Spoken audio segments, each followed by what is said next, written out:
નમસ્કાર વિદ્યાર્થી મિત્રો, આજે આપણે 11 કોમર્સના ડિજિટલ ક્લાસ શરૂ કરી રહ્યા છીએ। તો આજે આપણે સૌથી પહેલા 11 કોમર્સમાં કયા કયા વિષય આવે છે તે જાણી લઈએ। સૌથી પહેલા તો આપણે 10મા ધોરણ પછી 3 પ્રવાહ શરૂ થાય છે, વિજ્ઞાન પ્રવાહ, વાણિજ્ય પ્રવાહ અને વિનયન પ્રવાહ। તો આપણે જે કોમર્સ છે એને વાણિજ્ય પ્રવાહ એટલા માટે કહેવામાં આવે છે કે કોમર્સમાં વાણિજ્ય પ્રવાહ એટલે કે વેપાર વાણિજ્યની એટલે કે આવક અને એ બધાની વાત કરવાની હોય છે।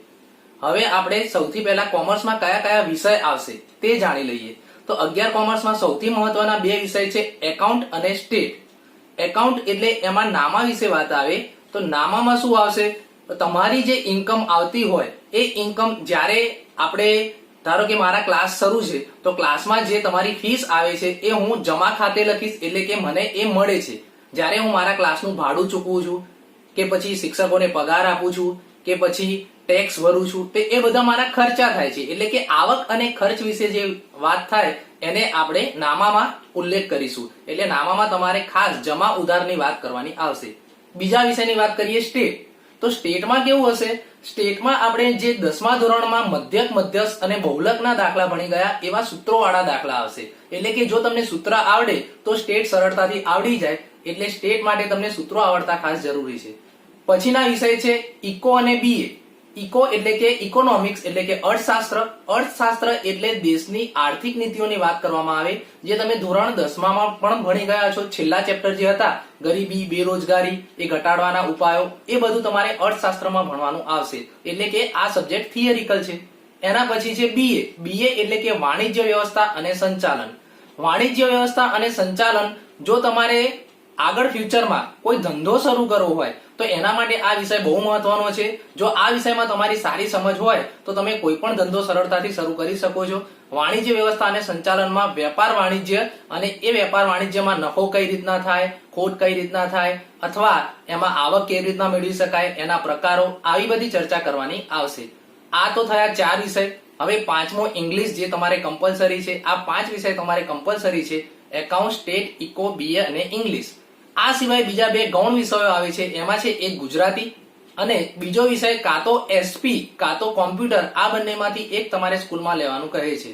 તો જનરલી લોકો એસપી પસંદ કરે છે। એસપી માં બીજું કંઈ નહીં, પત્રો આવે છે। એ પત્રો તમારે ગુજરાતી ભાષામાં જ પત્રો લખવાના હોય છે, એટલે એસપી વિષય એકદમ સરળ છે, તો એ વિષય લોકો જનરલી પસંદ કરતા હોય છે। હવે આપણે આજે ફર્સ્ટ લેક્ચર શરૂ કરી રહ્યા છીએ, તો હું તમારું ઇકોનોમિક્સ, બીએ અને ઇંગ્લિશ આ 3 સબ્જેક્ટ હું ભણાવવાનો છું। તો એમાંથી આપણે આજે બીએ એટલે કે વાણિજ્ય વ્યવસ્થા અને સંચાલનનું ફર્સ્ટ ચેપ્ટરનું થોડુંક શરૂઆત કરીશું। વાણિજ્ય વ્યવસ્થા અને સંચાલનનું ચેપ્ટર નંબર 1 છે ધંધાનું સ્વરૂપ, હેતુ અને કાર્યક્ષેત્ર। આજે આમાંથી આપણે એક ટોપિક જોવાના છીએ જે તમે ધોરણ 10માં પણ અભ્યાસ કરી લીધો છે, આર્થિક પ્રવૃત્તિ અને બિન આર્થિક પ્રવૃત્તિ। તો સૌથી પહેલા સમજીએ કે આર્થિક પ્રવૃત્તિ કોને કહેવાય અને બિન આર્થિક પ્રવૃત્તિ કોને કહેવાય।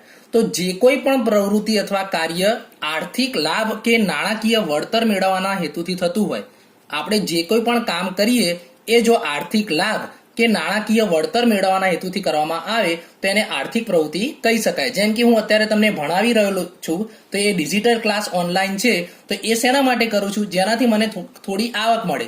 જેમ કે ખેડૂત છે, એ ખેડૂત અનાજનું ઉત્પાદન કરે તો એ શું કરવા માટે કરે છે? જેથી તેને પૈસા મળી રહે। એ જ રીતના વકીલ છે, વકીલાત કરે, ડોક્ટર છે, એ ડોક્ટર ચેકઅપ કરે તો એ શેના માટે કરે છે? જેનાથી એમને પૈસા મળી રહે। તો આવી આર્થિક લાભ કે નાણાકીય હેતુ માટે, નાણાકીય વળતરના હેતુ માટે કરવામાં આવતી પ્રવૃત્તિ એને આપણે આર્થિક પ્રવૃત્તિ તરીકે ઓળખીએ છીએ। જેમ કે ખેડૂત અનાજનું ઉત્પાદન કરે, શિક્ષક ભણાવે। બિન આર્થિક પ્રવૃત્તિ કોને કહીશું? તો જે પ્રવૃત્તિઓનો હેતુ નાણાકીય વળતર અથવા આર્થિક ઉપાર્જન એટલે કે આવક મેળવવાનો હોતો નથી। જે પ્રવૃત્તિઓનો હેતુ આવક મેળવવાનો હોતો નથી તો તેવી પ્રવૃત્તિને આપણે બિન આર્થિક પ્રવૃત્તિ કહી શકીએ છીએ।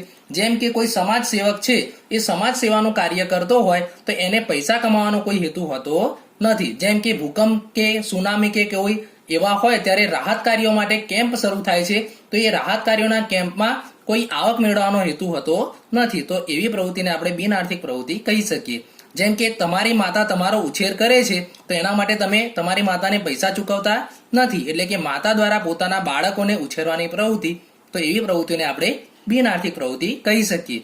હવે આપણે આર્થિક પ્રવૃત્તિ અને બિન આર્થિક પ્રવૃત્તિનો તફાવત જોઈએ, જે મોસ્ટ આઈએમપી છે આ ચેપ્ટરનો, જે તમારે તૈયાર કરવાનો છે। તો સૌથી પહેલા કયા મુદ્દાના આધારે એનો તફાવત છે? તો સૌથી પહેલો મુદ્દો છે હેતુ.